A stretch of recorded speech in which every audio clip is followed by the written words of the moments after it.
And I'm running, I'm running, I'm running, I'm running, I'm running, I'm running. We're proud to report that Pixel received a rating of 89. That's the highest rating ever for a smartphone. HTC U11 camera, the highest and the only one with the highest score. DxOMark has issued Pixel 2 an unprecedented score of 98. That's the highest score of any smartphone camera. What's up guys, MKBHD here. Recently, the Google Pixel 2 came out with the highest ever rating of a smartphone camera on DxOMark. Again, Google tweeted it, Google's CEO tweeted it, a whole bunch of people put it in their headlines.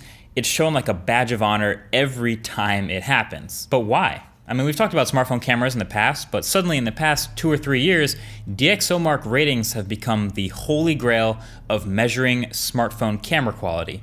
So, this is DxOMark explained. So DxO Labs measures and rates a bunch of different cameras, sensors, and lenses, some DSLRs, some Cine cameras, Canon glass, Nikon glass, all that stuff. And they have an entire separate section dedicated to smartphone cameras. And if you click on this mobile section of the site, you'll see this hierarchy of smartphone cameras, each of them with a big number rating. This is somewhat accurate, but also a bit misleading. Using one single number to describe and to encompass all the complexities that go into a smartphone camera is a bit too broad. It's just a little bit crazy in my opinion. So DxO breaks it down into photo and video, and then breaks each of those down into a bunch of subcategories. So if you scroll down far enough in a DxO smartphone camera review, underneath the rating, you'll see that breakdown of the subset scores for photos and for videos. Pixel 2, for example, got a 99 for photos and a 96 for video.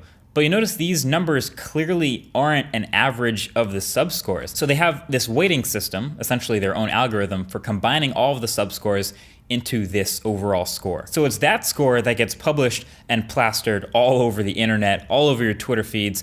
But most of these articles, in fact, probably all of them, ignore the subscores and how well these cameras did in each category. You'd have to actually go to DxOMark's site and actually scroll all the way down and read through the review for that. And if you did, you would find that DxO does some pretty legit, really solid testing. They try to be scientific and objective wherever they possibly can. They have a bunch of these indoor sets, these controlled environments for testing things like noise performance, sharpness, color reproduction, and detail in the exact same situation for every phone, so it's repeatable every time. For testing bokeh with portrait mode, they have a foreground subject and a background that's a certain distance away. They measure autofocus speed and shutter speed lag with moving subjects, the whole deal. And then they also have a bunch of slightly less exact, but still pretty telling outdoor tests for things like high dynamic range and seeing color casts, etc. According to their site, they have, quote, more than 50 challenging and realistic indoor and outdoor scenes. Then they turn these photo samples into ratings for each category using a panel of experts, they say. And essentially what they do is they take the new image from the smartphone camera and match it with the closest one on a scale with what's called an image quality ruler. They have an existing scale with a bunch of different levels of noise, for example, and they match the new sample with where it falls on that scale. So that's how they turn a qualitative measurement into a quantitative value. But these websites reporting on the new phones when they come out, they don't really want all that. That's a little too much for a headline. So DxO is smart, and to make it more easy to headline, they summarize everything into one big overall score, which, like I mentioned, is not the average of the subscores. We can assume they're weighted roughly in that order, with exposure and contrast being the most important, autofocus and color being almost as important, and this decision of the order that they weight things is subjective. The order that they decide to rank these and the amount of weight that they put into each one is entirely up to them, and that's why you shouldn't put all your purchase decision into just the overall score. You should look past the overall rating. Compiling everything into one overall score can be misleading because different characteristics matter to different people. Some people take a lot of low light photos, or take a lot of photos of people, a lot of selfies, or a lot of landscape shots. Here's a perfect example. The Galaxy Note 8 got an overall score of 94. The Pixel 2 got an overall score of 98. You take a lot of portrait photos. Which one are you gonna pick? you're gonna pick the Galaxy Note 8. You're gonna throw out the overall score and pick the one that actually has a dedicated second camera for portrait photos. If you look at the photo subscores, it got a way higher score for zoom and bokeh. But these are pretty new things, and so they're not really weighted as heavily, so they don't really have nearly as much of an effect on that overall score, and as a result, the phone that you would pick because it's better for what you like got a lower overall score on the DxOMark scale. You see what I'm getting at? Honestly, most of these smartphone cameras are great when you talk about things like contrast and color and dynamic range, to varying degrees obviously, but the top ones are all pretty good. The bigger difference comes with the different modes, with things like portrait mode and long exposure and panorama stitching and all that. Those are what make a bigger difference to the user experience, especially when you see a phone like Pixel 2 doing portrait mode mostly within the software versus with a second camera. Now, here's another reason you may want to look past the overall score.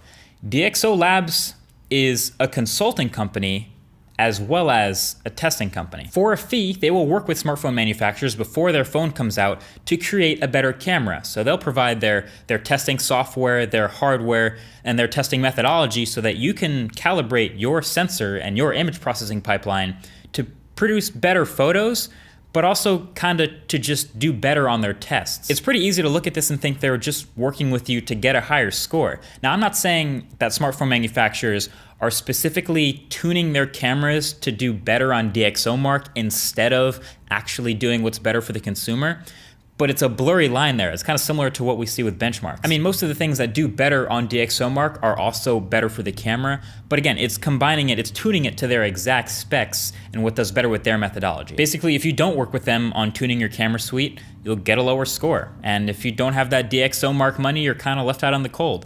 They might not even test your phone. So you can take all that with a grain of salt. Obviously, I don't think DxOMark is changing their test results based on who paid. Obviously, their reputation is based off of objectivity and scientific accuracy in a way, so they wouldn't want to risk that. But the simple fact that they partner up with certain manufacturers and work on certain devices while they don't with others is kind of an awkward relationship. Imagine if Geekbench, imagine if the benchmarking suite Geekbench partnered with certain manufacturers on improving overall device performance and then also made a big deal about which ones scored better in Geekbench. You see how weird that might be? Anyway, moving on to another quick point. With the Pixel 2 getting a 98, you're probably wondering what's the best score they've ever given to any camera.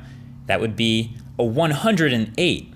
And that was the sensor score for the red Helium 8K with the Super 35 sensor, the one you've been watching footage from for this whole video. Now, if you're thinking, wait a minute, if combining all the subscore values makes a value higher than the average, and they gave a value of 108 for a sensor in a different test, how do you get a score over 100? Sitting on top of it all with its current sensor, the Helium 8K S35, with a DxOMark score of 108. Yes, that's supposed to be out of 100. Nope, no, it's not. DxOMark scores are not out of 100. The Pixel 2 did not get a 98 out of 100. It's not a 98%. I see way too many tech news outlets reporting DxO ratings as if they're like close to a perfect score because they think they're out of 100. They're not. The fact that they're close to 100 is great, but that's purely a coincidence, and cameras are going to keep getting better on this linear scale, and they're going to reach and pass 100. There's going to be a first smartphone to hit 100. They're going to make a huge deal about that. You're going to see it in every headline. And then there's going to be the first smartphone to pass 100. They're going to make a big deal about that too. And that's going to make a lot of headlines again. But there is no maximum or perfect score. The fact that they're near 100 right now, like I said, is a pure coincidence, and it's a result of their weighting system that it pushes those numbers up to near 100. And that's why in the past year or two, they kind of get reported more often because they look like a near perfect score. But again, it's just a coincidence. They will keep going above 100. That's just the way it is for now. So the whole thing about every new smartphone camera being the new highest ever rated on DxOMark, while it's kind of annoying right now, that's supposed to happen. It's just getting reported more. It's kind of like when Apple says at their keynotes, this is the fastest iPhone we've ever made. Well, I hope it's the fastest iPhone you've ever made. You shouldn't be making slower phones from last year. But you don't see anyone like Geekbench rating these chips on a scale and then giving a new crown to the highest ever rating every time. It just doesn't work that way. My problem isn't with DxOMark, it's really more with the press. They just kind of have a habit of parroting the new highest overall score and not really looking too far into it or putting any effort into reporting that too. It's nice when they do, but for the most part, they're just trying to get their clicks. So if you're on the other side of this and you're actually reading these reviews and these ratings, you just gotta look a little bit more into it and actually read the review if you're thinking about making a purchase. So keep doing your thing, DxOMark. If you wanna bundle everything into one overall score that's representative of the phone, that's cool. Just try to surface a little bit more information more easily. And if you're in tech press and you write a new article every time there's a new highest DxOMark score, but you don't write a new article every time there's a new highest Geekbench score, think about what you're doing. Stop it. Get some help. So in summary, DxOMark does real testing, yes, but an overall number to describe everything that goes into a camera is a little too broad, yes. And then DxO also does consulting to improve cameras based on their own algorithms and testing, so maybe take those numbers with a grain of salt. And the scores just happen to be around 100 right now, but that's purely a coincidence. They are not out of 100. So what we've learned here is ratings are a nice, clean, even number to point to one being better than the other. But if you actually want to make a purchase decision, you gotta look a little bit deeper than the DxOMark rating. Plus, they're all pretty incredible anyway. You should watch the blind test. I'll link it below. Either way, that's been it. Thank you for watching. Talk to you guys in the next one. Peace.